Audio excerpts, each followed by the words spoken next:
ବହୁତ ଦିନ ପୂର୍ବର କଥା। ଏକ ଘନା ଜଙ୍ଗଲରେ ଗୋटे ସିଂହ ଗାଢ଼ ଘୁମରେ ଶୋଇଥିଲା।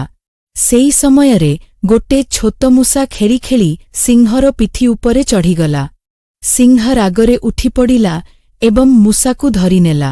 ମୂଷା ଭୟରେ କାପିଗଲା ଏବଂ କହିଲା, ମହାରାଜ, ମୋତେ ମାଫ କରନ୍ତୁ। ଗୋଟେ ଦିନ ନିଶ୍ଚୟ ମୁଁ ଆପଣଙ୍କୁ ସାହାଯ୍ୟ କରିବି। ସିଂହ ଜୋରରେ ହସି ପକାଇଲା ଏବଂ କହିଲା, ତୁ ଏତେ ଛୋଟ, ମୋତେ ସାହାଯ୍ୟ କରିବୁ? ହା ହା, ଚାଲ ଆଜି ତୋତେ ଛାଡ଼ି ଦେଉଛି। କିଛିଦିନ ପରେ ଜଙ୍ଗଲକୁ ଶିକାରୀ ଆସିଲେ। ସେମାନେ ସିଂହକୁ ଜାଲରେ ବାନ୍ଧିଦେଲେ। ବେଚାରା ସିଂହ ଜୋରରେ ଦହାଡ଼ିବାକୁ ଲାଗିଲା। ସେଇ ଶବ୍ଦ ଶୁଣି ସେଇ ଛୋଟ ମୂଷା ଆସିଗଲା। ସେ ନିଜର ତୀକ୍ଷ୍ଣ ଦାନ୍ତରେ ଜାଲ କାମୁଡ଼ିବାକୁ ଆରମ୍ଭ କଲା। କିଛି ସମୟ ପରେ ଜାଲ ଭାଙ୍ଗିଗଲା।